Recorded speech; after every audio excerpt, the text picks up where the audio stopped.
Hey everyone, welcome to Holy Post Plus. I'm here with Hahrie Han, the author of Undivided, The Quest for Racial Solidarity in an American Church. We just talked through the big messages of the book on the main podcast, but there's a little bit in here, I gotta find it now, where you wrote about this. Page 182. So you mentioned a couple pages worth of reporting here about a meeting that happened in 2018 at Wheaton College.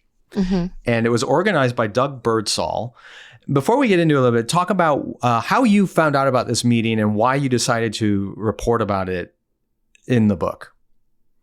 Yeah. So I was not at the meeting, and I read about it because I was trying to locate the struggles that the leaders of Undivided and the leaders of Crossroads were having within the broader landscape of debate and factionalization and so on within evangelicalism. And, I think if I only read the New York Times, then it feels like, all that gets reported on there are the, super Trump kind of MAGA supporting churches, that grab a lot of the political headlines. Right. And, from doing this research, it was clear that that was part of, but certainly not the totality of the entire community. And I was trying to figure out, how do I tell the story about this debate that was happening within the faith? And this meeting, I think, was a really good way of illustrating some of the tensions that existed among leaders of the tradition. Yeah, I was surprised to see you report on it because there was some public reporting about the meeting, but not a lot. And the reason is I worked with Doug Birdsall and a few other people in helping to actually organize that meeting. I live here in Wheaton. I'm right down the road from Wheaton College where it was held.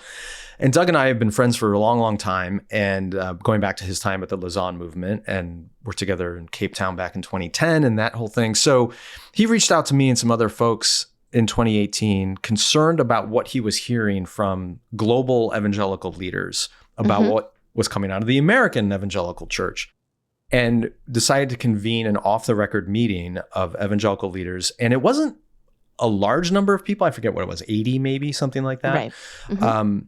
And I'm not going to talk about who was there because it was off the record and wouldn't be appropriate. But it was a really interestingly diverse group of people.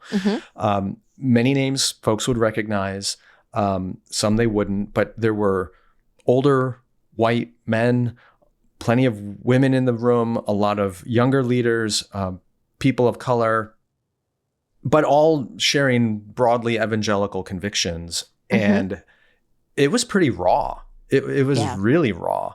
And it kind of laid bare the tensions that existed. So as you researched it, I don't know who you talked to or what you found out. What stood out to you about, and maybe I'll agree or correct or elaborate on what you uncovered, but what stood out to you about the meeting?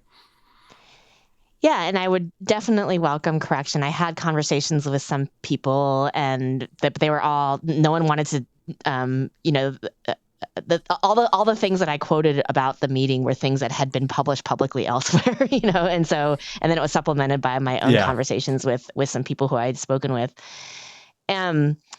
So I think the word that you use about how raw it was felt like that was very resonant in what I understood from it. It felt like, what the meeting did was create a space for people who were leaders within the faith community